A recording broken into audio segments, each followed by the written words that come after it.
halfway through chapter 9 in Stephen Batchelor's Buddhism Without Beliefs. The chapter is entitled Awareness, and we were immersed in a discussion of awareness, shame, the ego, self-consciousness, and reactivity, particularly hatred. It was fascinating.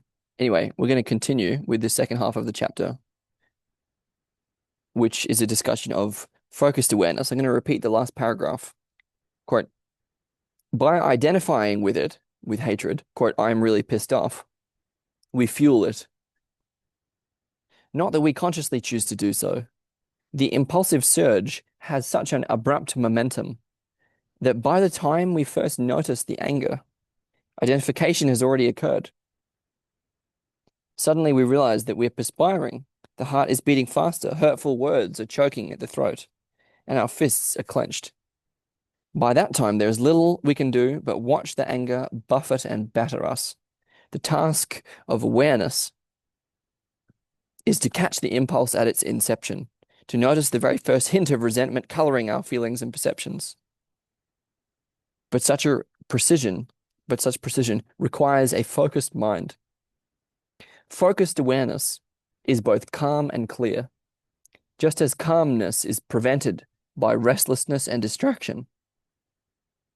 So clarity is undermined by boredom and lethargy. Drifting between these two poles,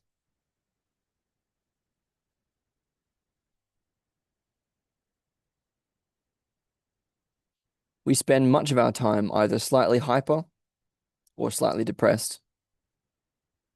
Restlessness and distraction, or boredom and lethargy.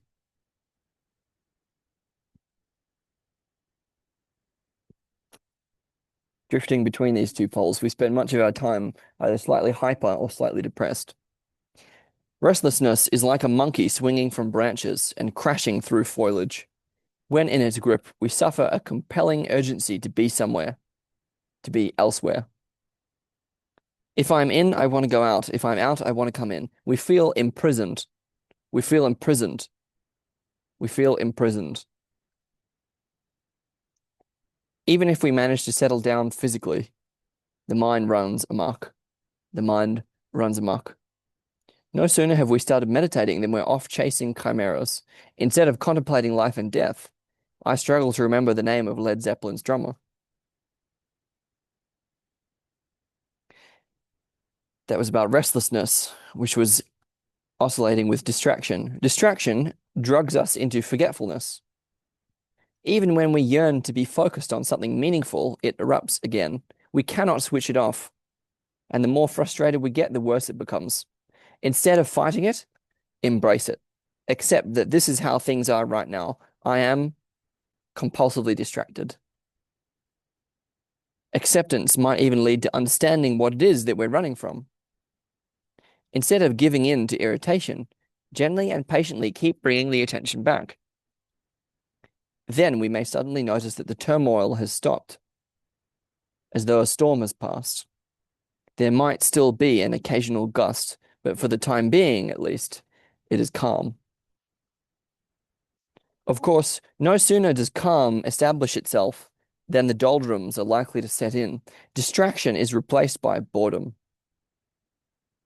Instead of an excess of energy, we feel drained. We want to collapse somewhere, lie down, doze, and sleep. Our thoughts are fuzzy, unwieldy, trapped in a mental fog. This might be just physical exhaustion, in which case a nap would do the trick. But if it doesn't, then this sleepiness might be the dark shadow of restlessness, another strategy of evasion. It's easy to tell. When the phone rings or lunch is announced, such tiredness suddenly vanishes.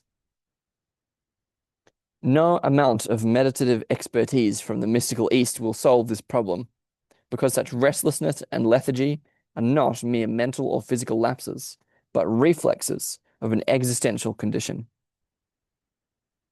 Such restlessness and lethargy are not mere mental or physical lapses, but reflexes of an existential condition. Focused awareness is difficult not because we are inept at some spiritual technology, but because it threatens our sense of who we are. The apparently unthreatening act of settling the mind on the breath and observing what is occurring in the body and mind exposes a contradiction between the sort of person we wish to be and the kind of person we are. Restlessness and lethargy are ways of evading the discomfort of this contradiction.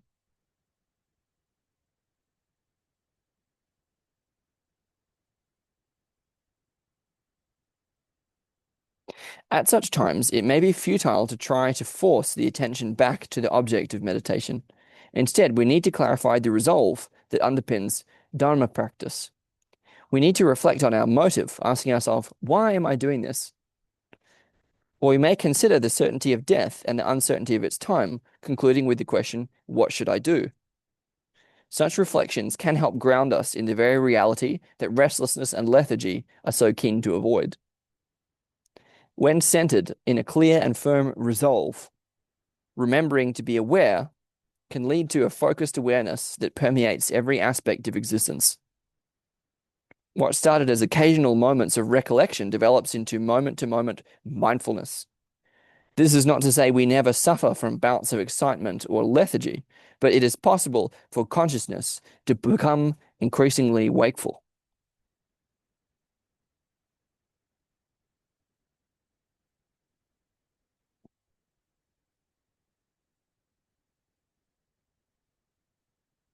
Find a quiet, comfortable place. Sit still. Make sure the back is unsupported and upright, but not tense. Check to see if there are any points of tension in the body, the shoulders, the neck, around the eyes. Relax them.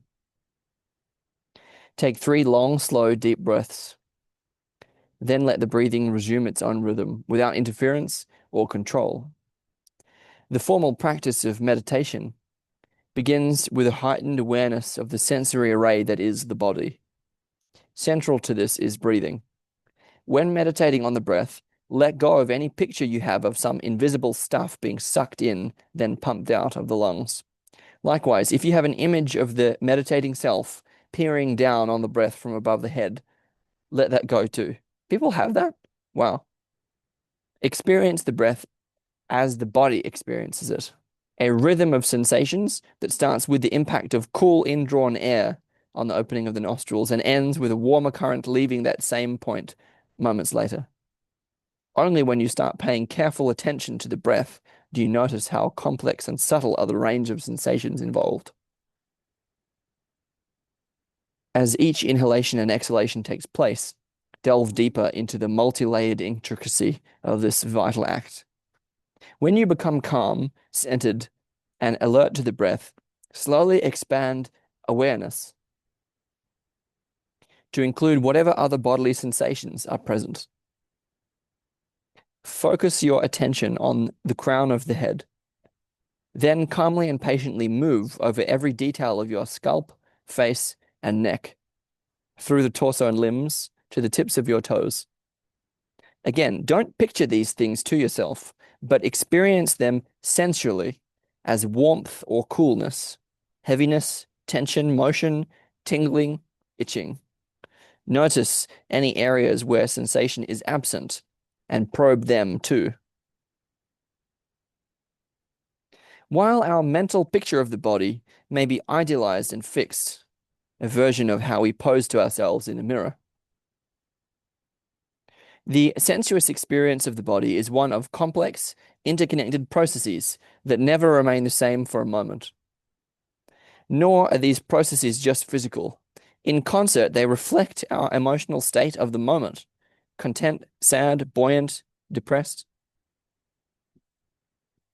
Specific points in the body, for example, gut, solar plexus, heart, and throat, especially concentrate knots of emotion.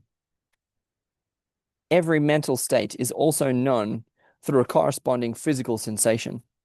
It is as though this body is a tree, alive, with scurrying feelings, rustling ideas, chattering thoughts, chirping intuitions. Then suddenly, We are no longer in touch with these experiences.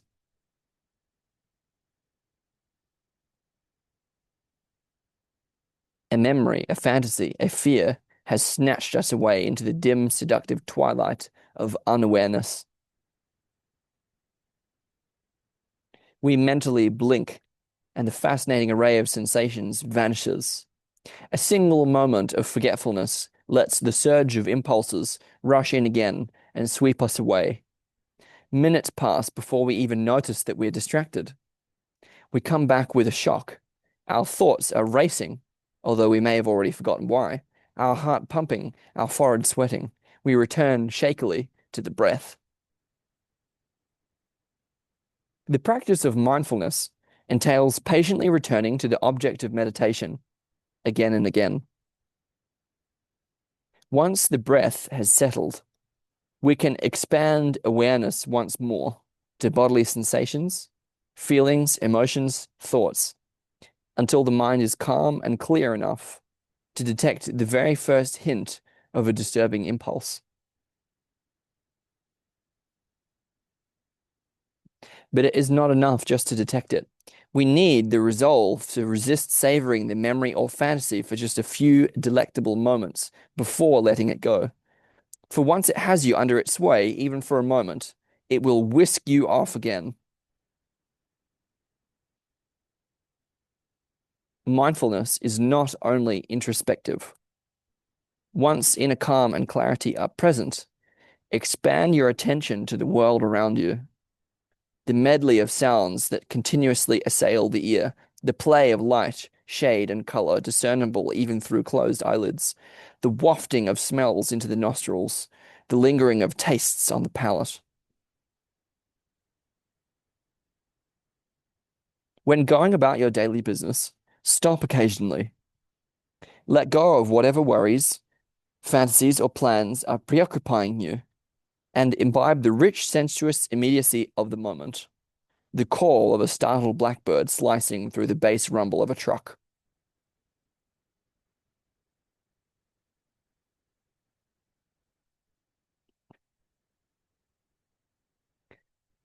To meditate is not to empty the mind and gape at things in a trance-like stupor. Nothing significant will ever be revealed by just staring blankly at an object long and hard enough. To meditate is to probe with intense sensitivity each glimmer of color, each cadence of sound, each touch of another's hand, each fumbling word that tries to utter what cannot be said.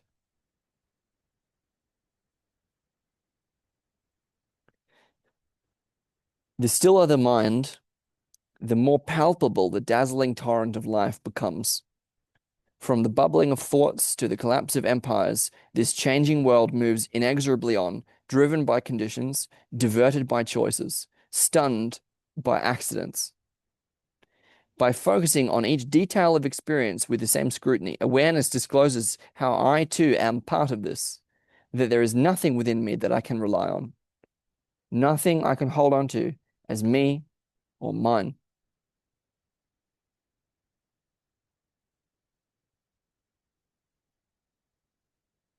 By focusing on each detail of experience with the same scrutiny, awareness discloses how I too am part of this, that there is nothing within it that I can rely on, nothing I can hold on to as me or mine. I open the refrigerator. The interior of the cold humming box reveals brightly labeled jars, saucers covered with foil, anonymous plastic bags, a perspiring can of chilled beer, illuminated in a way that reminds me of prisons. I cast my eye to where the milk should be, but there is none. Recalling in that moment how I used it up yesterday afternoon for coffee when S came around. The fridge door closes with the sound of a faint gasp, and the bowl on which I'd fixed my attention as S spoke flashes before me. I swivel around on my right heel, catching as I do a blur of kitchen until my gaze settles first on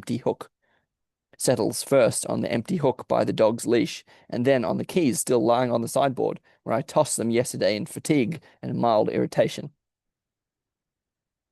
With the worn glint of key metal, The same irritation flickers from my solar plexus and lodges in my throat. I cough, pretending to myself that this might be the first symptom of a cold, and reach for the scarf lying over the back of a chair, then the coat hanging for once where it should be. Then the coat hanging for once where it should be, on the stand by the door. I pull the door, but it's locked, and a muscle in my shoulder objects.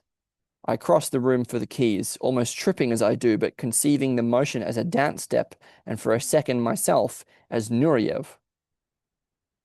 Until my fingers touch the keys and I remember the rouged face of a man denying his own death. Sadly, I enter the key into the lock, where it slips with reassuring ease, and I pull open the door to enter yet another world. Sadly, I enter the key into the lock, where it slips with reassuring ease, and I pull open the door to enter yet another world.